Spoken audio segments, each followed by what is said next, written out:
Hi, and welcome to It Doesn't Have to Be Perfect, or welcome back to It Doesn't Have to Be Perfect, a podcast where I talk about literally anything I want, and it's great because I'm in charge, baby. I recently had someone that I went to high school with reach out to me and tell me that they saw my mom at Chick-fil-A. They were like, yeah, I said hi to your mom. And I was like, oh, like, what did she say? Like, oh, she said hi back and, whatever. And I was like, this is so random because, like, I haven't seen this person in literally like 6 years. So I call my mom and I'm like, hey, like, did this person like come up to you and say hi? And then she was like, oh, yeah. He was like, oh, soy amigo de Janine. Like, I'm a friend of Janine's. And I was like, in my head, I was thinking, I didn't say this to him, but like, I was like, I haven't seen you in like 6 years. The fact that you're calling me your friend still, I'm like, oh, like, that's so sweet. Like, I haven't talked to you in forever, but like, the fact that you still consider yourself one of my friends is so nice, I think. And so from there, we talked about just like meeting up and catching up. And so I actually saw him this weekend. We caught up, and it was like, it was so crazy because like the way I remember him as someone who was very outspoken, outgoing, like me, and just very fun, very lively. We were catching up, and he was telling me how he has really like bad social anxiety now. And I was like, oh shoot, like I would have had no idea, because like you went up to my mom, and I'm like, how did you even like recognize that it was my mom? Because like they never met. And I was like, how did you know that was my mom? And he was like, well, you always talked about your mom, and like you're always posting your mom. And I'm like, I guess that makes sense because my mom is pretty young. She dresses up, she takes selfies, she does the whole thing. Okay, she's a Facebook mom.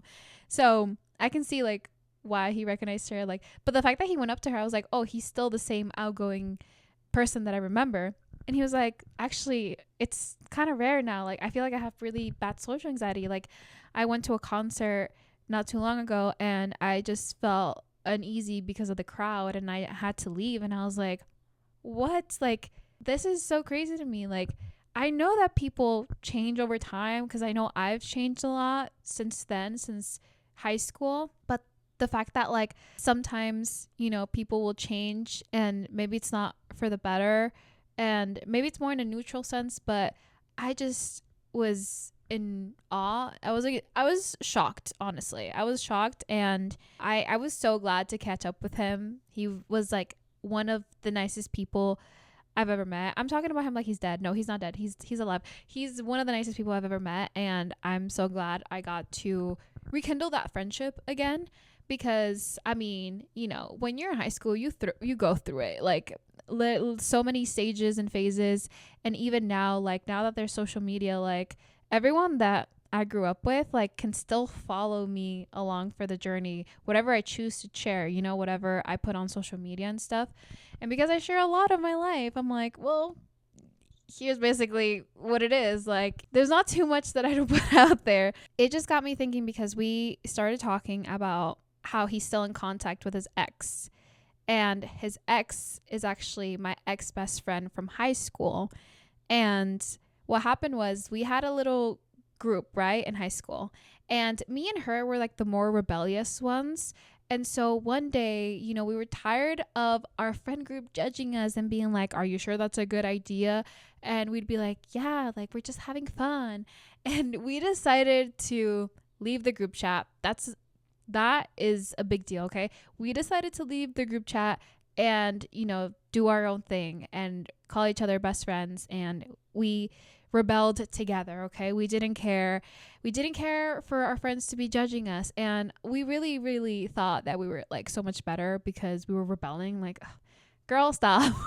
You're embarrassing. You're so embarrassing. But yeah, like that's literally how it went. And it was kind of us isolating ourselves, and we became best friends. And then she dumped the guy that I met up with, and she ended up dating this other guy who was just not a great person. And I have no idea what he's up to now, but I don't think he's out here saving children or anything like that. He was such a big red flag. And I feel like most guys, yeah, like when they're young too, like, well, anyone, you make so many mistakes when you're younger, but this person just didn't seem like he's gonna grow up to, I don't know, but there was an incident with him, and I was disrespected essentially.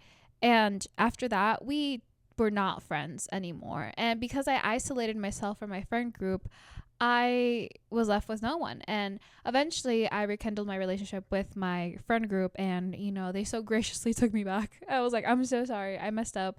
But also, this happened, and it was kind of traumatizing. And yeah. And so I went through a lot, with that friendship. And even like a couple years ago, I want to say like 4 or 5 years ago, I think it was like during pandemic times, I reached out to her because it was a time where I had, gotten out of a relationship, that I was moving in with someone, and then I moved out with, I didn't live with them anymore. And so I ended up moving back home, and I was like, you know what, I'm going to reach out to her, because I think I saw her like working at like a retail store, and I was like, oh shit, like I haven't seen her in years. And so I just like was like, I'm so sorry, like the way things ended, as if I did anything wrong, which in hindsight, maybe I shouldn't have worded like that. But I was just basically saying like, I'm so sorry that like just things ended the way they did. And her response was essentially, I'm glad you got the help that you needed.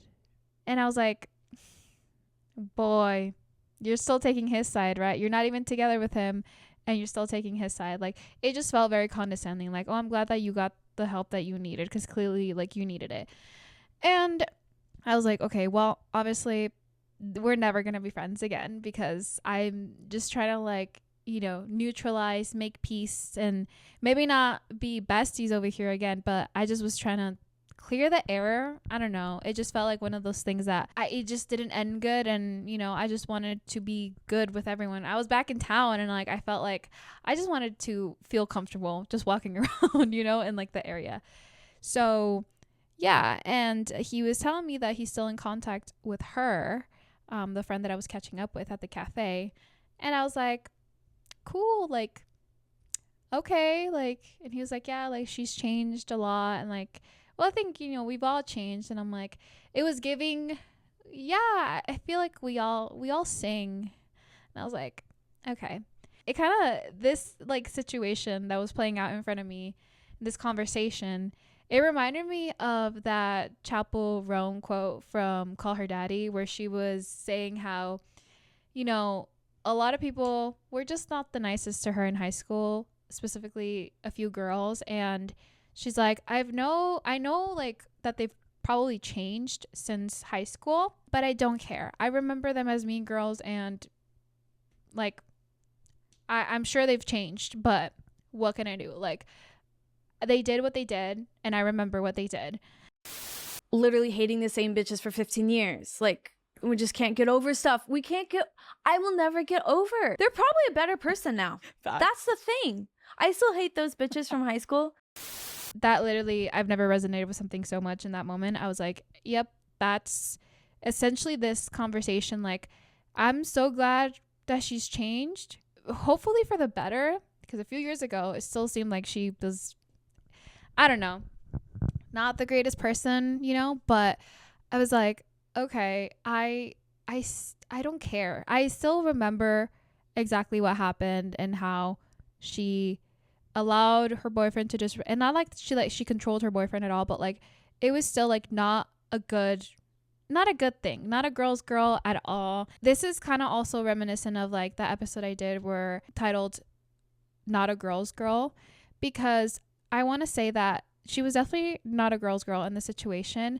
And this friend, alongside with like relating back to that episode I did, Not a Girl's Girl, that friend that I also talked about in that video, I know that they've probably changed, but I know what you did. I know how you treated me, and maybe you're a better person now, but I don't care. And that doesn't mean that you have to hold a grudge or stay bitter. It just means like, I don't forgive you, and I don't know if I ever need to forgive you, because I don't want to. Like, what you did, yes, we were young, but that is so like fucked still, like to this day. Like, that is not okay. And so I feel like you don't have to hate anyone. You don't have to, print out their photo and do like a giant X on them with a red Sharpie across their face. Like, you don't have to do that, but like, you can not forgive them and still move on. You know, you can just move on with your life, but it doesn't mean you have to forgive them. You don't have to forgive, and you don't have to forget to move on. You can move on without any of those things happening. You just become indifferent, and then you move on. Do you believe in forgiveness? Yes, absolutely. For people that are important in your life who have added, you know, who have enriched your life and made it better. But I think that, you know, if something's toxic and it's only ever really been that, what are you gonna do? Just move on. Just move on. It's fine. It doesn't mean you have to forget either, because if that is going to be the type of person that you were to me a few years ago, like, why would I allow you back into my life? What would I want to be in your life, you know? And vice versa. And like, no one's reaching out to anyone, and that's exactly how it should stay. But, you know, just, it got me thinking of relationships, all kinds, friendships, whatever, like acquaintances. Not all of them are meant to last forever. Even marriages don't last forever. And that's completely okay. I saw a girl on TikTok say that when she was in like her master's program, and I think she had a professor that kind of said something like eye-opening to her at that time, where she said that not all relationships are meant to last forever. Some people are just meant to be in your life for a short period of time, and that's it. Like, as long as you're enjoying that moment with them during that time, during that season, that's more than enough. And I'm like, I never thought that, because I feel like it's so ingrained into us to, like, you know, the friend that I've had for 20 years, my partner that I've been married to for 30 years.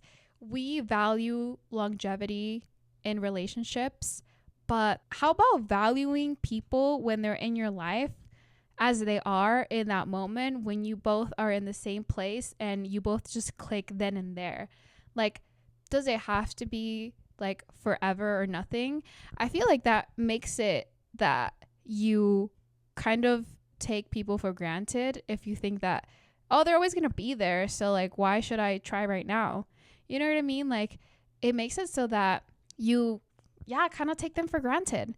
And I think it's so beautiful to think about the fact that, like, a lot of people that were in my life like 4 years ago, 3 years ago, 2 years ago are not in my life anymore. But like, that's okay, because especially in your 20s, you're going out in like so many places. Like, and I know that life is just gonna take me through new experiences and new people constantly, you know, but it feels like in the conversations that I've heard, your 20s are like, people are in and out, in and out, in and out. And that's okay. I mean, you know, going to school, going to college, doing your thing, working all these part-time jobs, that makes sense, right? And then some friendships do sustain that longevity. I have a friend that I met at Starbucks like 4 years ago, and she's still one of my good friends. I'm actually going to see her after this. But it's okay to have some people just in your life for like a short period of time.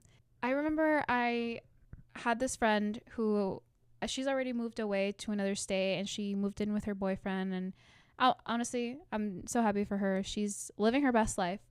We don't really talk anymore, and that's another story, but I remember she once told me, because I was having such a hard time letting go of like my on and off relationship with my ex, and I was just like, I don't think I see longevity here. And she was like, I mean, it's okay to date for like, you know, not knowing what the future holds. Like, I don't think you have to like date necessarily to like marry this person. Obviously, don't date them just to like play with them or like hurt their feelings for no reason, but you don't have to put so much pressure on yourself. And I was like, you're right. Yeah, like, I feel like I'm always dating like off the bat with the idea of marriage, but that puts so much pressure, you know, like pressure into a new dynamic that like doesn't need to have so much pressure. Like, the beginning stages of any relationship should just be like fun, getting to know each other, like what's going on, you know? Don't take this as like date just to, you know, hook up. But I genuinely mean that, like, you can date to like actually just have meaningful connections, and sometimes those connections don't have that longevity, or maybe just life happens, you know, one of you gets married, has a kid, moves out of state, moves to another country, life just happens. Friendships die off, relationships die off. And see, even using that term die off, I'm like, no, wait, no, it can be a good thing. Like, it can be like, though that person was in your life for a certain amount of time, but that's okay. Like, that doesn't mean it, just because it didn't last forever, doesn't mean it was a bad experience. That's kind of what the conclusion I came to when, you know, I was talking to my friend about this, the one from the cafe. I was like, you know what? I'm glad that girl, my ex-best friend from high school, has changed. But that friendship served its purpose at that time, and that was that. I don't care to know about her life. I didn't ask him. I was like, I just like left it at that. He just told me, you know, oh yeah, like we talk every now and then, because obviously we dated in high school, and like, you know, she's someone that I've known for a long time, and I was like, good for you. Like, I'm glad that you have that positive relationship with her. Doesn't mean I want to know more. Doesn't mean I want to get involved. And that's that, you know? And not that he was even trying to, you know, get me involved with her again or anything. He was just saying like what his life has been. And I was like, okay, like that's cool. Yeah. Like, I definitely have a friend who was an ex. So I understand that completely. Like, no judgment here, you know? I get it. I think I'm going to end it here. I hope you enjoyed it. I hope that you got something out of it. And if not, well, I mean, hey, you're the one that clicked on this, so make sure to follow, subscribe, and yeah, support the channel. And yeah, I'll catch you guys in the next one.